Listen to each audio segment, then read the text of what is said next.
Hello students, today our topic of discussion is induction motor as transformer. Basically we are going to compare what are the similarities and what are the dissimilarities between a induction motor and a transformer.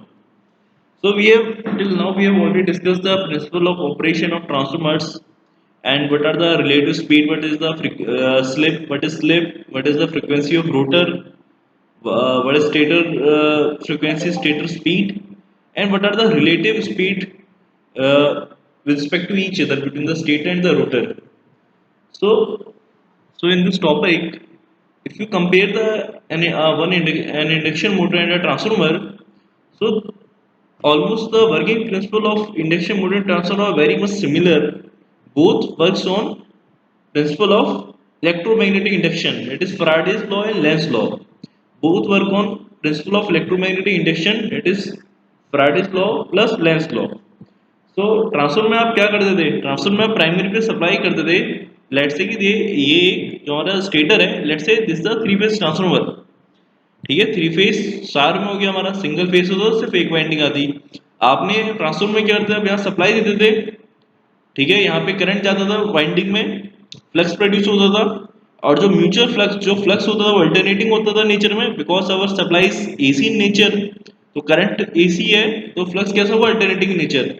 Due to this time varying flux आपका क्या होता है transformer में, there is a induced mutually induced EMF in the secondary winding at the load side due to change in due to variation of flux with time varying flux. There is mutually induced EMF, that is E is equal to d phi by dt in the secondary winding, and this mutually induced EMF is responsible to feed power to the load side. ठीक है, आपने primary supply दिया, यहाँ induce EMF हुआ और वही load को supply देता था, ये ट्रांसफार्मर में था।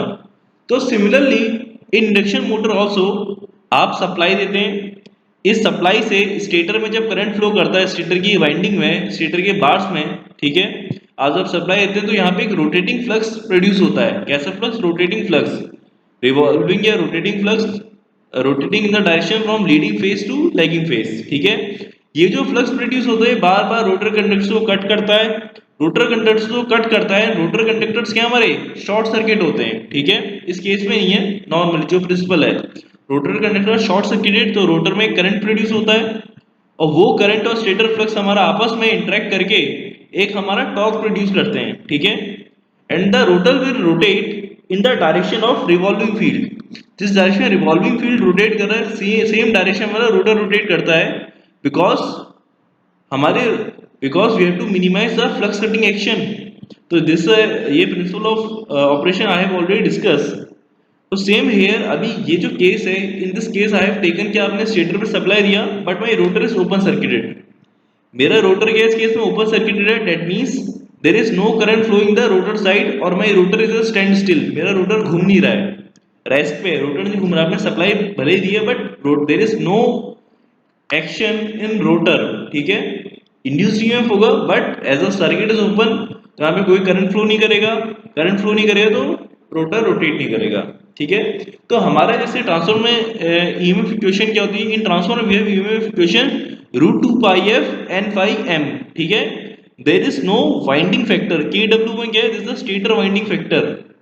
ऐसा कोई टर्म हमारा क्या बोलते ट्रांसफार्मर की इक्वेशन में नहीं था, ट्रांसफार्मर की ईएमएफ इक्वेशन थी, there is no such equation, there is no such factor like Kw1, ठीक है। There is no factor like winding factor, why, because हमारी जो ट्रांसफार्मर वाइंडिंग होती है वो कैसी वाइंडिंग होती है, concentrated type winding.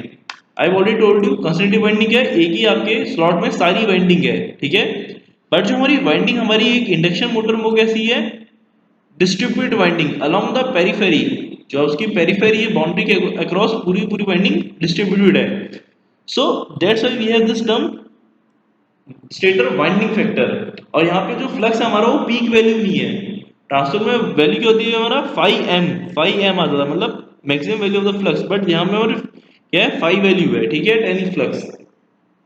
So is a stator induced EMF N1 is the stator series turns per face, मतलब एक फेस में कितने टर्न्स हैं या एक वाइंडिंग में कितने टर्न्स हैं। टोटल नंबर ऑफ टर्न्स क्या है, this phase plus this phase plus this phase. Equation में टर्न्स क्या, stator series turn per phase, जैसे आर फेस है ये, let's say this R phase, this Y phase, B phase, तो एक face में कितने टर्न्स हैं, वो N1 हो गया।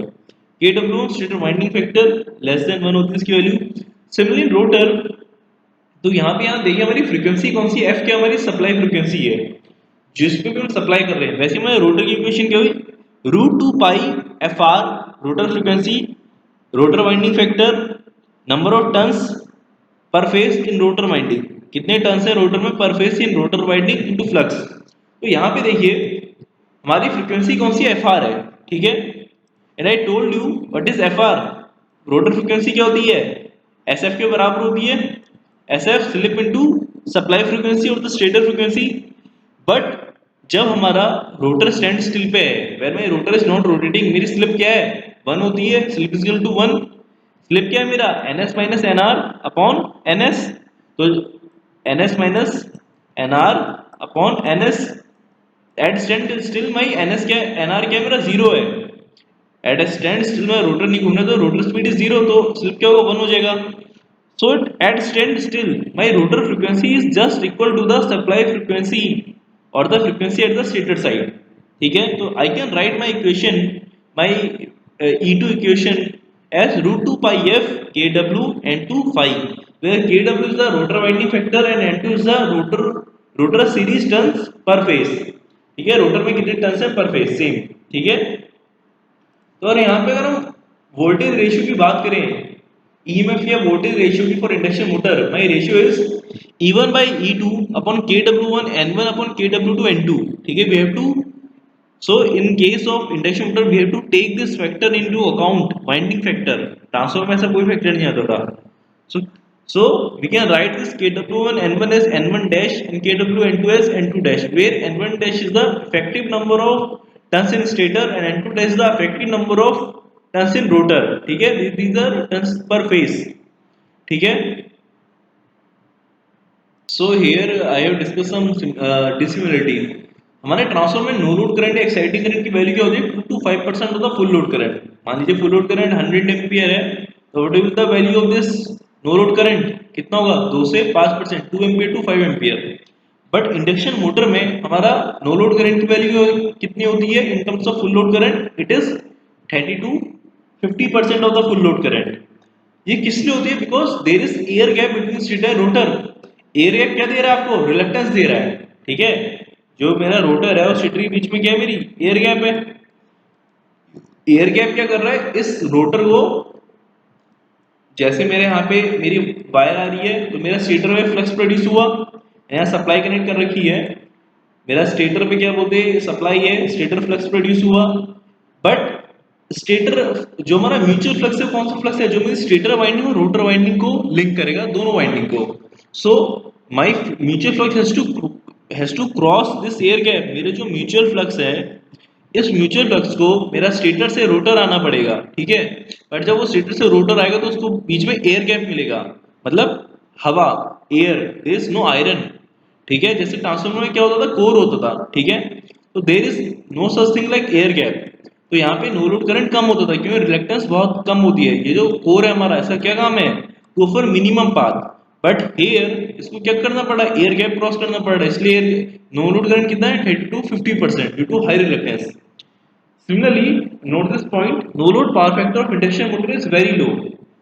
जैसे जो नो लोड पावर फैक्टर होता है ट्रांसफार्मर में, उसमें लो होता है, but specially number induction motor में हम इसकी डिनोट कॉस थीटा नॉट से। No load power factor that is the angle between the no load current and the supply voltage. ठीक है, angle between the no load current, theta not is the angle between no load current and the applied voltage. इस theta की value काफी high होती है, so no load power factor of induction motor is very low. If we compare with the full load power factor of induction motor is about 0.8 और no load का 0.2। 0.8 क्या हमारी high value है। ठीक है, so if I move from no load to full load, तो मेरा power factor क्या होगा, इंक्रीज करेगा। इन इंडक्शन मोटर मैं move from no load to full load, my power factor will increase. So अब हम बात करेंगे equivalent circuit of induction motor.